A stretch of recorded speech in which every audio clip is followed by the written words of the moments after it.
Water everywhere in Santchou, yet no water to drink.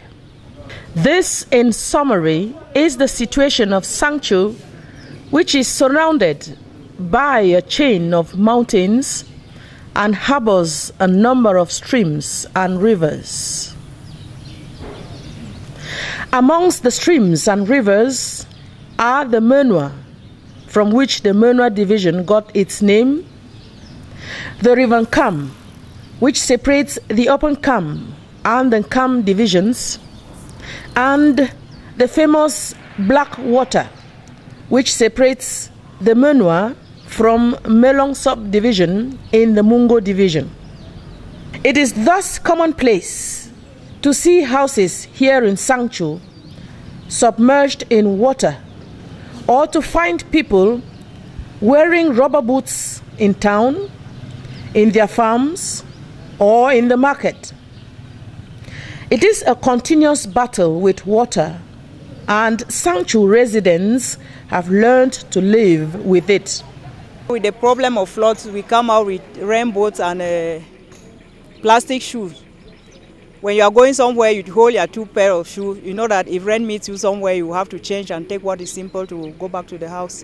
The absence of potable water has led to all kinds of ingenious ways of collecting and storing water for household use. You give a gallon to a vehicle, they go and bring the water, and you pay 200 francs for a vehicle when you want to drink pipe-borne water. Back in the village, people who are not able to do so, they treat their wells with eau de javel and alum. And some people just drink it like that when they are not well knowledgeable about the treatment of water.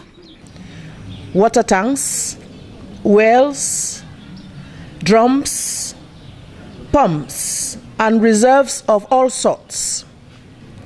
Some of the wells here are as low as 2 meters from the surface of the earth.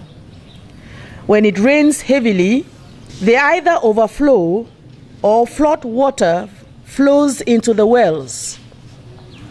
The result is a high prevalence of waterborne diseases such as typhoid, diarrhea, and dysentery.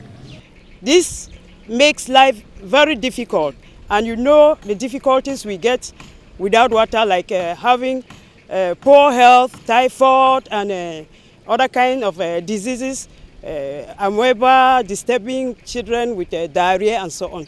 So there are a lot of health difficulties as a result of lack of potable water. The situation is compounded further by the presence of hordes of mosquitoes favored by the flowering of maize. If there is one thing Santchou needs very badly, it is pipe-borne water. But a local NGO called Global Compassion is the silver lining in the cloud. It has been envisaging alternative ways of handling the irking water issue in Santchou. We're working to bring potable water from the region of Shok and pipe it to the region of Santchou to provide drinking water to around 30,000 people, residents here in the region of Santchou. And the reason why we're choosing Shok is because we've done many studies and have conducted many polls that have looked at past projects in past water development projects that have basically, unfortunately, failed. Why have they failed? Because they've looked at underground water sources that unfortunately are contaminated. So we're looking to Shok that is clean, a viable source that won't get people sick, and we'll pipe it to the region of Santchou to give potable water. The rivers and streams, like the Menua, may be very useful, but they are not potable. Here at Fongwang village, the stream is another source of livelihood to farmers whose farms are situated on the other side of the river. Hence the role of this canoe.